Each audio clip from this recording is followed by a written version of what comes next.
So we get a chance to play Tuesday morning quarterback. Welcome everybody to the big show. I'm Jim Ginocchio in Atlanta. Joining me from Hollywood, or I should say Los Angeles, is Hollywood producer, Mr. Ross the Boss. How you doing, bud? Hi, everybody. I'm Ross the Boss, and I want to talk Superdraft Pro with you, Cowboy. Talking about Awesome. Cowboys. Who we have on the show today? We got Mr. Cowboy, Mr. Kevin Blake Weldon joining us from Calgary. How you doing, bud? I'm going to wear this upside down. You should take that off immediately. It's embarrassing. Absolutely. You're killing us. You're killing us. That was embarrassing. They lose to Denver at home, and then they got destroyed by Kansas City. It's embarrassment. Yeah. And then they sandwich that in between with a shellacking of the Falcons. Like, what's going on in Dallas? Oh, my God. What's going on? The Falcons it's a nightmare. Hey, the better question may be, what's going on in Kansas City? Yeah, I think some good things are happening. How about what happened down there in Tampa last night? How about Tampa Tom?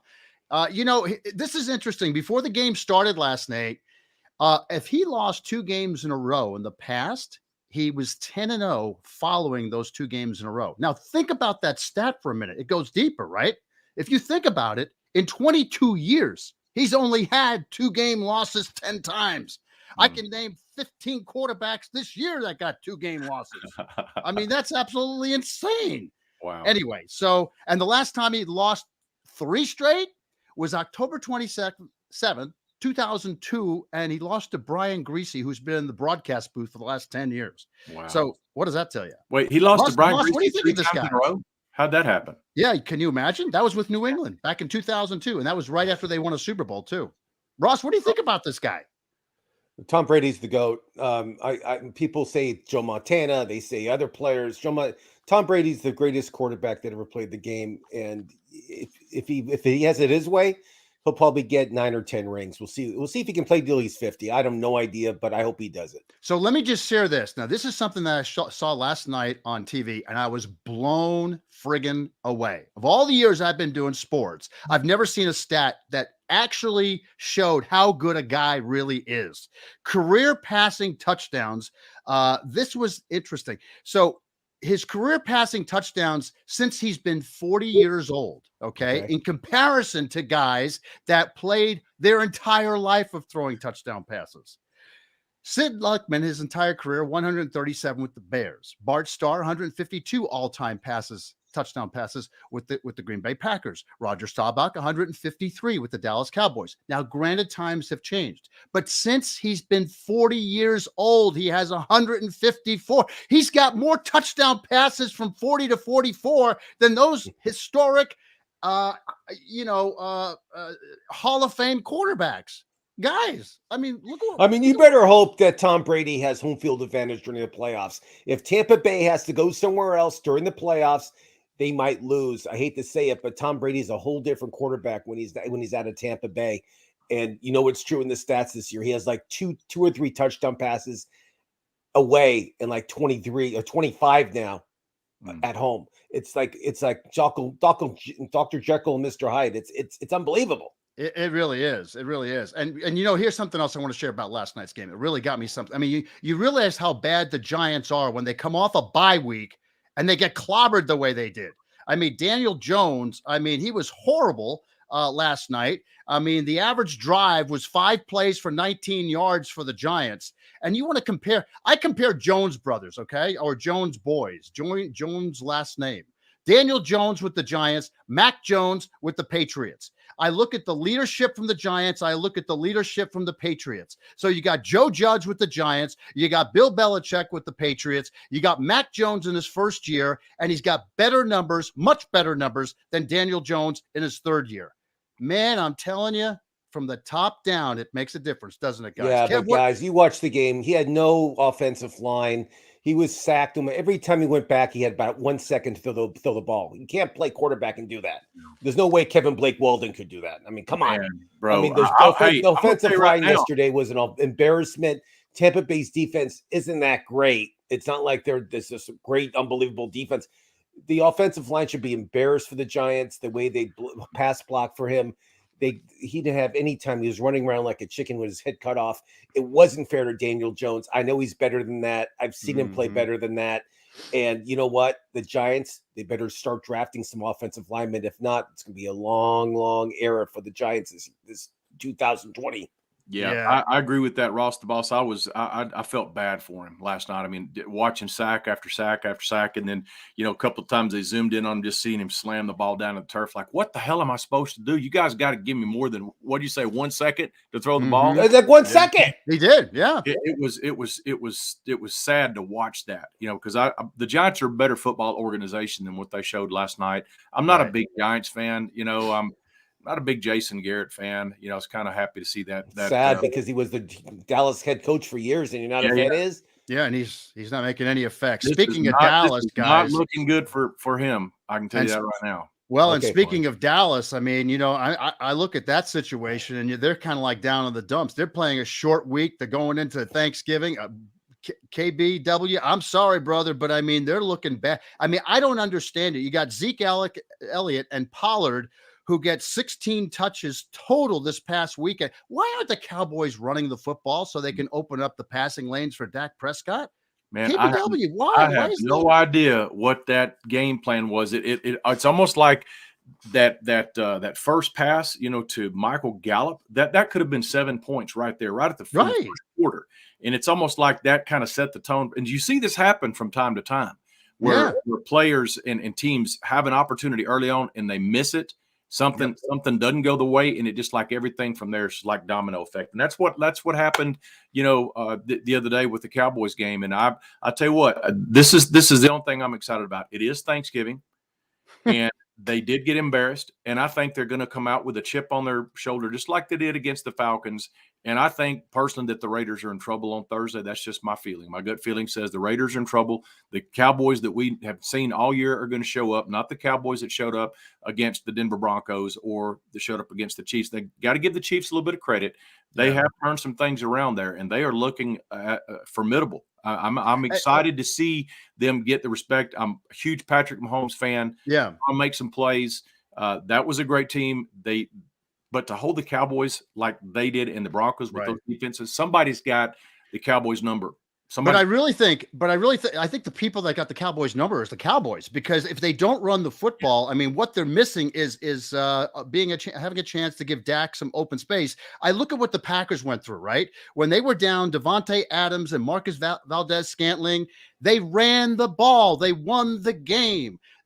Dak was out without his two big receivers, and yet they still didn't run the ball. He tried to force it down the field. So it's just coaching. It's just quarterbacks. Dak is just not Aaron Rodgers yet, and that is proof, because he should be able to overcall these plays. Next up for Dallas, Thursday against the Raiders. The following Thursday they play against the Saints. So it's going to be interesting to watch what happens. I'll take the Raiders. I'm just kidding. I'm taking the Cowboys over the Raiders big time. It's going to be an embarrassment on Thursday. The Cowboys will win by at least 20 points. We'll see what happens. Guess who the hottest quarterback is in fantasy football right now, guys? Jalen Hurts. You got it. Jalen Hurts. He's got the highest QBR since week 7 in the National Football League. The kid is on fire. And what he's doing, he's running the offense, and they're running the offense like he did down at Alabama. I mean, that's what he's doing. He's running the option. He's running. He's throwing. And he is playing his game. Guys, what do you think about Hurts? I mean, this is a guy that had a transfer out of Alabama because he wasn't going to be a starter. I mean, think about that. Just think about that, and how good Alabama's core players are, that this player had to leave the school so he can start at Oklahoma. I mean, that's unbelievable. Hurts, I knew when he was drafted, I knew it'd be good. There were talks that he was going to be a wide receiver, and I said, huge mistake. Hurts can play quarterback. He's mobile. He has an unbelievable arm. And you know what? He's proving it now. And you know what? The Eagles aren't that good of a team, but he's taking that team on his shoulders, carrying it like he should, and he's doing the best he can. He scored over 40 points last week. That's unbelievable. Yeah. And you know what? Let him still do what he does. It reminds me of Randall Cunningham. Remember those days of Randall Cunningham? This kid's doing the same thing. Yeah, well, I mean, and the Cowboys are 7-3, the Eagles are 5-6. So KBW, I'm just saying, I'm right there with you, Jim. Listen, you know I'm not the same. I'm not the same fan that I was in the past, all because of Superdraft and daily fantasy sports. I'm always going to be a Cowboys fan, but with daily fantasy sports now, it's changed the whole game, so to speak, for me. I love talent. I love great talent, and I love class. And I'm a huge listen. I love Jalen Hurts. I do. I really enjoy watching this guy play. Yep. And if the Eagles turn this thing around and they give Dallas some competition coming down the stretch, I mean, Cowboy fans out there are going to crush me for even saying it, so I'm not going to say it. But I believe that there's something special happening in Philly right now, and it's all revolving around Jalen Hurts. I think he's an amazing, amazing player. I love watching him play. I love a quarterback that can run. You know, he and Lamar Jackson are two of my favorites to watch play. Yep, absolutely. In the NFL right now.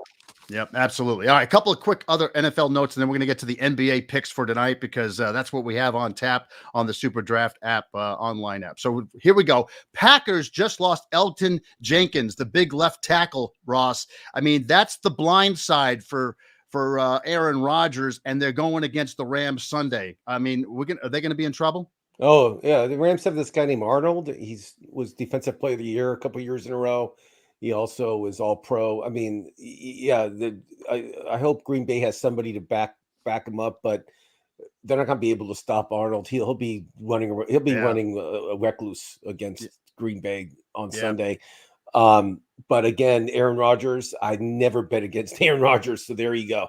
And then guys, I got to love this story, and I got to share this with both of you guys. Baker Mayfield, okay? He had a QBR rating of 8.6. Guys, his commercials get higher ratings than he did on the football field, for crying out loud. What the heck? And then he's complaining and criticizing the fans for booing him. Hey, the way I look at it, if you don't want anybody to boo you, go do good. Because if you do good, you don't get booed. Bottom line. I mean, if I walk out on the stage and I forget the words to friends in low places, which that ain't going to happen because I know Ross the boss, I'm never going to forget the words to friends in low places. All right. But I'm just saying, if you go out and you don't do your job and you're an entertainer, and really, guys, athletes are still entertainers. If you do not go out and deliver for those fans and you do a bad job, you're going to get booed. So if you don't like getting booed, guess what? Go do your damn job. I like Baker. I think he's playing hurt. I wish he would not play. He's not 100%. He can get worse, actually, if he gets hit really hard. But I know he's a gamer. He wants to be out there. And it's shame on the fans for booing him. He's out there. Well, yeah, but still, though, if my vocal cords ain't working properly, I ain't going out on the stage. Well, Baker has a different Baker. And they boo me for that. I understand. So I agree with you. If he's hurt and he can't deliver, he's hurt. He shouldn't be on he's hurt. And he's not going to get better till the season's over. He needs surgery. It's a known fact. And you know what? They need to pull him out. Play it out. Let him. Yeah, they just need to pull him out and risk him further. All right, let's shift gears. NBA tonight. We got some games on tap. Ross, we're going to talk about that. But before we do, LeBron James suspended one game on his incident hitting Stewart. Of course, Stewart gets a 2-game suspension because he looked to retaliate against LeBron James. Any comments real quick before we go to the picks? Retaliate's a really nice word to say. I mean, twice he tried to go after him. The third time he ran into the tunnel and tried to find where LeBron was at. Yeah, I mean, he kind of freaked out when he saw blood and he was coming down his face and it was in his mouth. I mean, he snapped, and I don't blame him. I would have probably snapped too. I think Kevin Blake Weldon would have snapped too.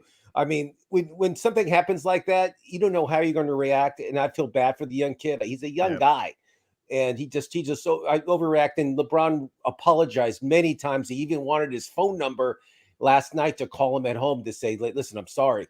And you know, if LeBron's going out of his way to say he's sorry, and I didn't know that part. I mean, I feel that he didn't do it on purpose. That's my own opinion. I could be wrong, but listen, LeBron's another one of those players I have a lot of respect for. You know, but that is kind of like the Robin Ventura Nolan Ryan incident. You don't go after the guys like that. Right? Yeah, absolutely. You know, LeBron didn't make a name for himself by doing flagrant fouls to hurt other people. No, he's never done it. Actually, I don't believe that he for a second that he meant to hurt. I don't think so either. Yeah, I don't think so either. All right, NBA picks for tonight. Let's talk about it. Let's go, Ross. So we have six teams playing tonight. My first pick's Cade Cunningham. You guys remember him? First pick, out of Detroit, Oklahoma State. His multiplier is 1.35. He had a triple-double last time he played against the Lakers, actually. This kid's getting better and better every week. I like him a lot. Jalen Brunson. Luka's not playing tonight. Brunson's 1.5. He had over 20 points last time he played. He'll have 30 points tonight.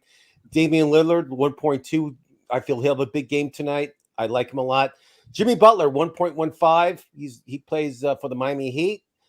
Jeremy Grant, Detroit, for some reason, headquarters never respects this guy. 1.45 multiplier. That's way Wow. too high for him. I suggest you take him. He had 32 points last time he played. Yeah. Take Jeremy Grant. Listen to me, Kevin Blake Weldon. Don't forget Anthony Davis. He's taking notes.